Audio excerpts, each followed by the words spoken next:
Thanks for joining this session about the importance of the community. So let's start by a quick round of introductions. So Lisa, do you want to start? Sure. Yeah, thank you for having me. My name is Lisa, and I work at Copenhagen Capacity. We give totally free services to any companies that are looking to establish themselves in the greater Copenhagen area. And I've been involved with the community for around 10 years. I'm part of the AI Copenhagen meetup group, as well as Nordic AI, which are umbrella organizations that support the ML community here. I'm part of Women Tech Makers Copenhagen chapter with Sherry.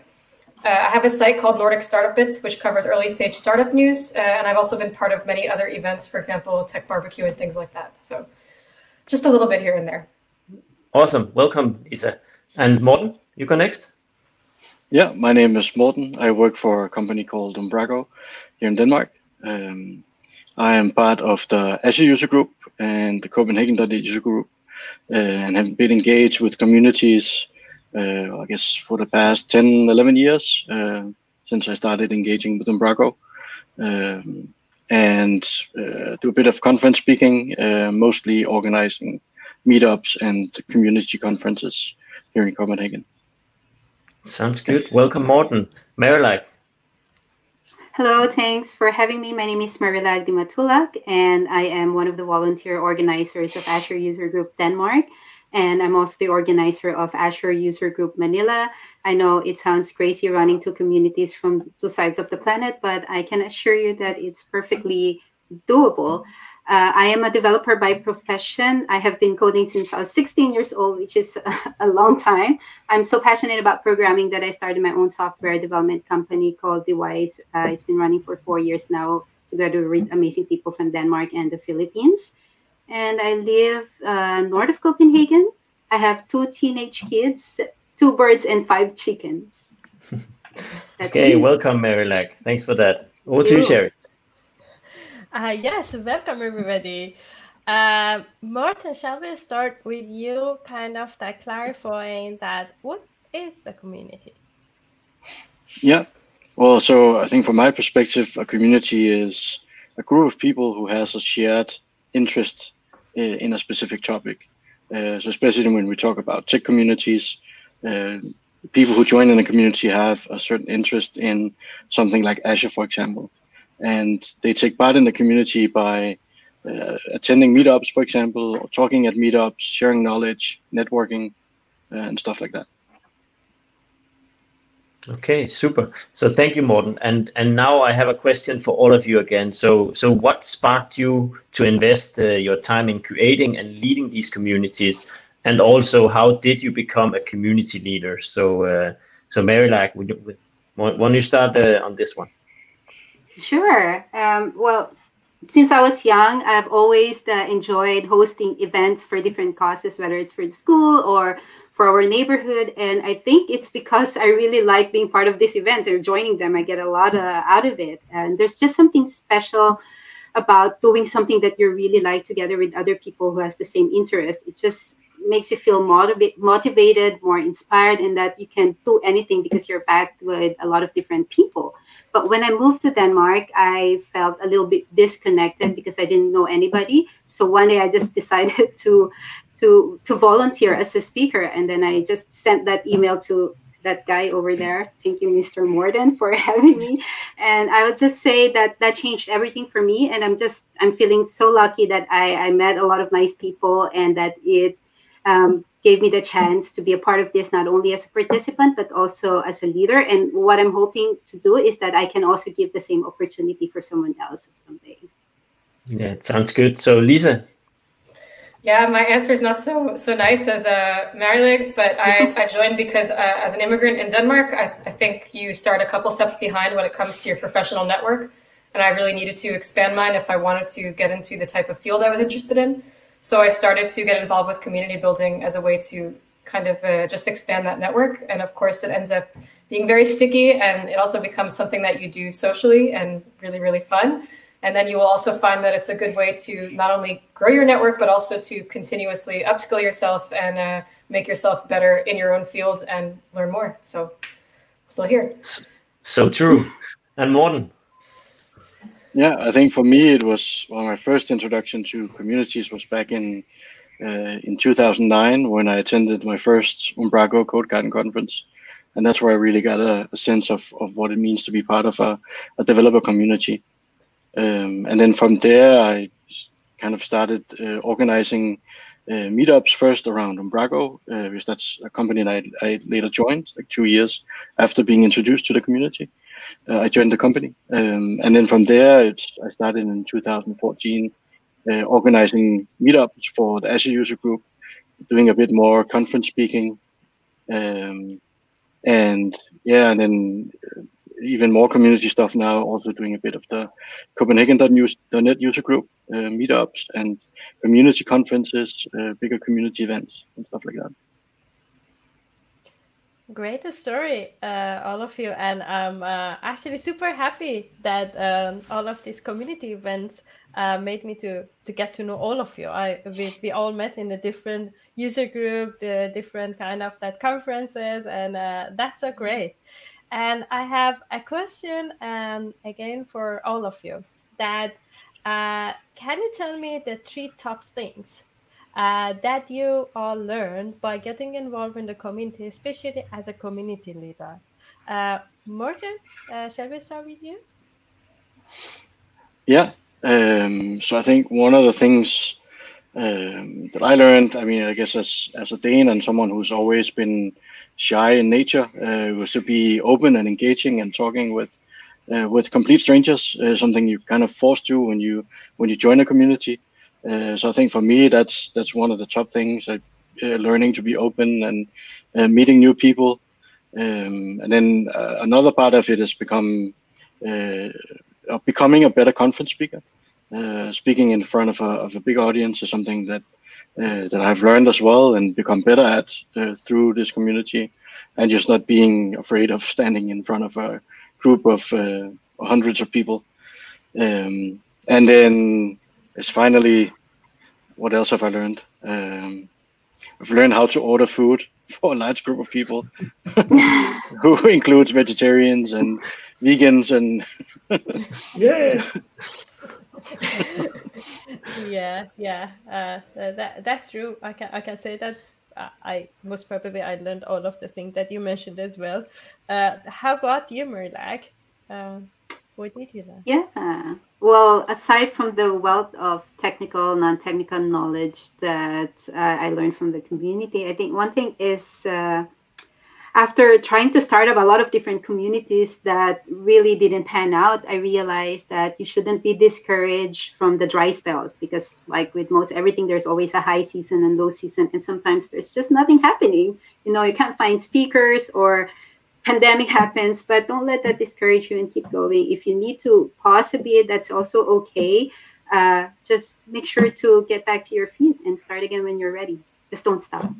And then the next one is I respect everyone, because in communities, you get to meet a lot of different people from different backgrounds and different skill sets. So be inclusive. And the last thing is that feeling of knowing that there's at least one person who has some positive impact from what you're doing is really the greatest motivator of all. Yes, very valuable insights. And how about you, Lisa? I will definitely echo what the other two have said in regards to professional upskilling. I've learned presentation skills, moderating skills, of course, tech skills. But I think the one for me that I've used the most is I've learned how to build resilient systems for collaborating, which is something that most people will have to use many, many times in their life. How do you work with a lot of volunteers, a lot of people from different backgrounds, and also have it not fall apart right away and actually become something? I think that's really important. Yeah, so really, really good learnings all around. So Lisa, staying with you. So being in charge of a community, that is a big responsibility. And how do you make sure that everyone feels welcome? Also on the note that Marilag said that inclusivity is important here. Yeah, absolutely. And it also goes with what Morten said, that he's not naturally outgoing as a Dane. So I think it is important as the organizer to take very small steps to make sure that you're being proactive and getting people involved. And that could be something as simple as having a really awkward icebreaker at the beginning, to structuring your event to have certain types of structured networking so people are more comfortable speaking with each other. I've also talked about it in terms of like a customer service mindset. If you as the organizer can see that you know, people are not participating, can you poke them and prod them and ask them, how are you doing? What do you need? How can I help you? That's the way to get people to open up and build a community as opposed to just sitting there and staring at a talk. Yeah, makes sense. Yeah. Totally agree. So, Jaqué? And yes, I totally agree with you, Lisa. And then the next one is that for you, Marilag, that I know that you have family, you have full-time job, and actually all of you have kind of that full-time job, family, friends. How can you make sure that you you make a balance between all of these different tasks and activities and responsibilities? Well, I don't. I'm pretty imbalanced. No, kidding aside, I think I believe that if you really like doing something, it's just so natural for you to spend your time on it. For example, I really love my job. I love coding, even though it's sometimes so painful, but I'm happy with my team. I'm happy with the people that I work with. Attending communities really excites me, and I'm crazy about my family. I love cooking with them, but most especially eating. And I'm so passionate with so many different things as well outside work, like, you know, writing, exercising, talking to friends, calling my family. So I guess in that sense, I'm just like everyone else. Are all the same. But that thing, that sincere love for that different facets of life is what makes you mentally equipped to be able to chunk your day and dedicate your time in each of this throughout the day. And it's just flowing. You don't have to overcomplicate it. It only gets complicated when you start committing to something that you don't really like. That's what upsets the balance. So my advice is to just stick to what you truly value most, and you will be very happy with your calendar. Yeah, make total sense. So interest is key and motivation here. So back to you, Lisa. How do you keep communities alive during this current situation with the COVID pandemic and not being able to meet in the community physically? It's a really good question, and I think we all suffer from a little bit of kind of Zoom fatigue. But we've also seen that a lot of people are using this as a reason to also think outside the box and really bring in some new tools to make their events more interesting. We've also had some really good successes. Sherry and I were involved with an event called Hack the Crisis, which ended up being the biggest ever hackathon in Danish history. And that couldn't have happened if it wasn't online and distributed and letting everybody participate. And also being a kind of very open format, which you can only do online. I also wanted to highlight the events that are maybe taking things a step further and trying to get people involved.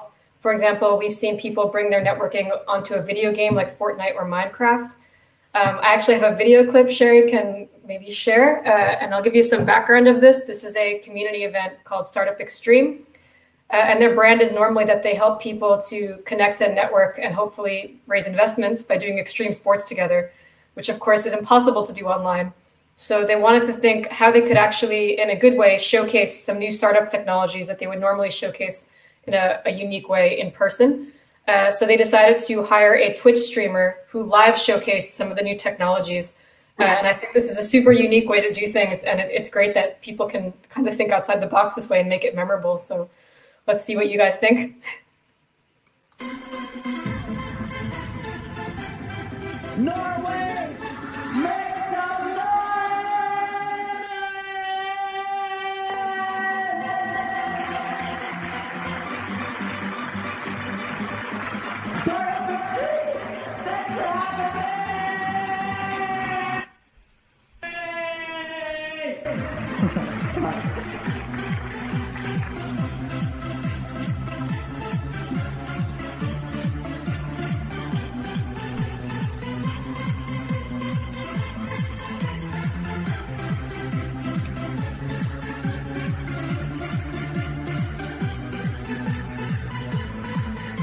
This is all being live edited through Master Intention Gloves and the power of imagination. So I'd say that's pretty memorable for an online tech Wow. demo. So Definitely. Wow. there are ways to also make your online events exciting. Yes, I totally agree. And the current situation, it brings us some limitation. I mean, I so miss going to the in-person events and meeting my friends and hanging out with them in the actual real world. But in reality, it also brings us a lot of new opportunities, and even we can reach out to the people that previously, because of the staying far from the places or many other reasons, they couldn't attend to some events. I agree with that. And I have one more question for all of you. If you want to give an advice to a person that is kind of that watching you right now and is thinking of he or she is thinking of starting to become a community leader, what advice would you give to that person? Marilag, shall we start with you? I think also speaking from my own experience, I'd like to tell you that don't get so intimidated, because sometimes we tend to put leaders and speakers on a pedestal when we're sitting with the audience, thinking that we can never do what they do. But each one of us have a unique skill to contribute. And I'm sure that if you're already watching this and already thinking of getting involved, then you already have something special to offer. So just reach out. Yes, true. Yeah. And Morten? Yeah, so I think for me, I would also say, I mean, just do it, get started. I mean, one of the first things I would do if I got started today was probably search through meetup.com and see if there are already communities in my area where I want to contribute and help out, and see if there's something available. Reach out to the ones who are already organizing the user group. If there is not one already, then we just go ahead and start it and blast it on social media through all your friends, Facebook, Twitter, LinkedIn, whatever, and then engage with all the people who sign up. So that, I mean, there's really nothing stopping you. So just get started and then take it from there. And then I would say, just when you get started, just be persistent. I think that's the one thing that will keep it going. Yes, true. Be persistent and proactive to start Yeah. it. And how about you, Lisa? Yeah, I really want to echo what Morten said. I think especially within startup communities, there's been a lot of lip service given to what's best practice. How do you build the best, most innovative startup community? People might have heard of books by Brad Feld, for example. And a lot of them talk about how it's important that the right people are on board and it has to be entrepreneur-led, and how much money do you need to make a good event? And I agree with him. You don't need to wait for gatekeepers. You can really just do it, just get started. There's not going to be a downside for you if it doesn't work out exactly the way you expect. And I also totally agree. The biggest barrier a lot of people face is it's intimidating, and you can really overcome that by using the existing resources. How many people have known a meetup group that got started and is now kind of just waning and hasn't had a meetup in 2 years because it was started maybe by an entrepreneur with not so much time? How many have seen, someone that wants to host events but isn't sure how to make a program, so the event is just kind of sitting there without like maybe a good recurring program. There's tons of these, so you don't have to start from scratch. Sherry, when we did the Hack the Crisis Denmark, we didn't just say we're going to do a hack. Actually, we followed a blueprint that was already set by a group in Estonia. So we didn't really have to do as much work as you think to make this great, huge event. So don't be scared. That's so true. All really good advices. And Marilag, on top of all the advices and inspiration that all of you already shared, so can you share your view on why people should get involved in community activities, attending events, or organizing or even delivering sessions themselves? Yeah, also just taking from what Lisa and Morten has been talking about and why they are doing this, why we are doing this, why are we attending, why are we organizing. I think for me there are many things to it. The number one is that communities give you a very diverse perspective from people with diverse experiences. So what you learn through community is so much more, let's say, honest and realistic take than what you can get from a typical documentation, let's say, right? And also because by participating, you're not only helping yourself, you're also helping someone else. You just don't know it, but each time you participate, each time you attend, someone else already start feeling a little bit more confident that they are not alone in what they're trying to achieve. And then lastly, I think it's just this whole terrible pandemic made us realize that computers, they're not really good best friends. They invade our privacy. They're so bright, they give us headaches. So we like to be with people, period. Yeah. It doesn't matter if you're attending, organizing, presenting. You just need to feel that certain togetherness, especially in this time. And that's why I have to get involved. Yeah, so true. Yes, true. And Morten, why do you think that the employers should encourage their team to invest their time and energy in the community activities? Yeah, I think there's one very important aspect to it, and that's outside perspective. Something you can't get from just sitting at the company and just sharing with your colleagues. Outside perspective is something unique, and also, like Marilag said, there's some diversity there that you can get through the community that is difficult to get from within your company.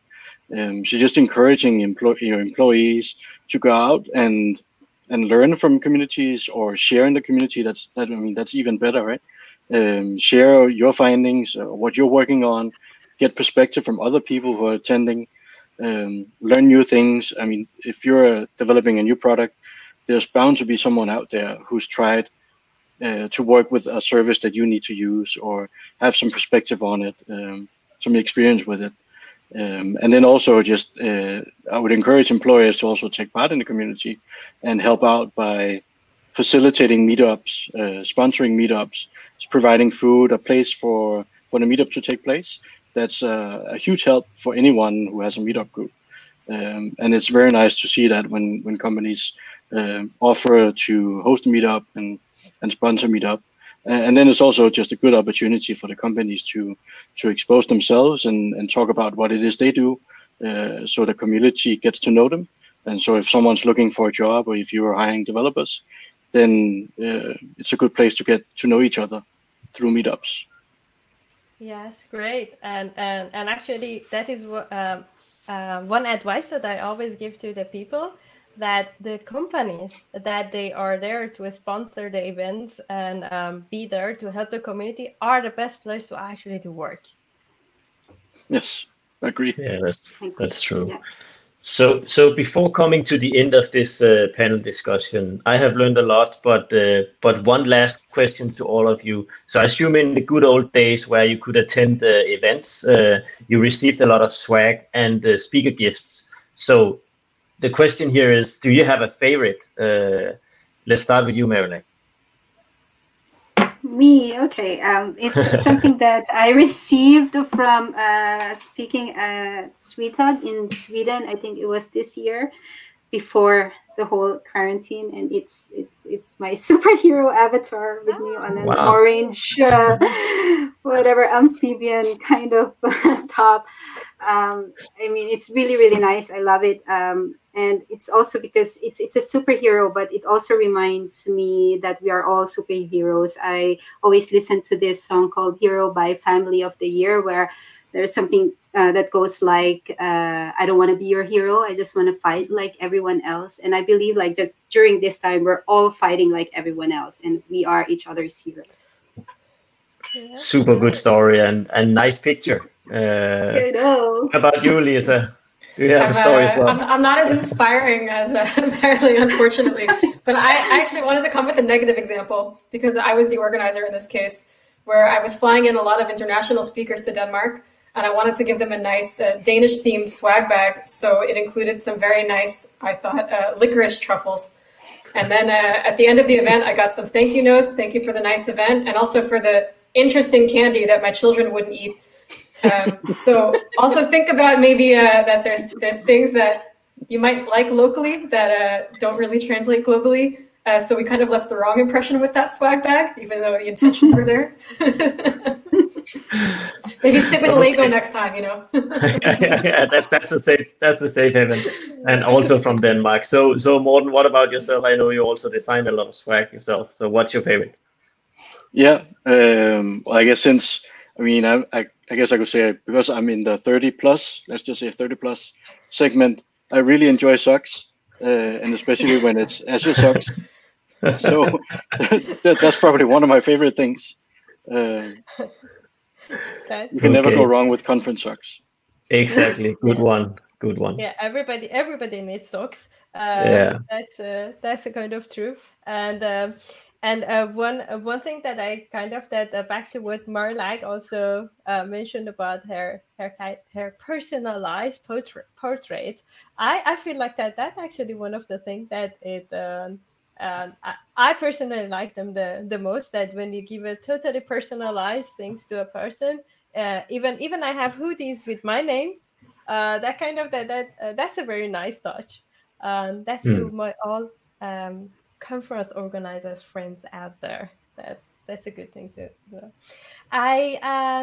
Yes, we reached to the end of the panel, I believe. And I really hope that this panel inspired you all out there that you're watching us to get more involved in the community, be a volunteer, be a speaker, because there is a community has a lot to offer to you, and you all have a lot to offer to the others through the community. So thank you all for watching us, and see you all later. Bye-bye. Bye-bye. Bye.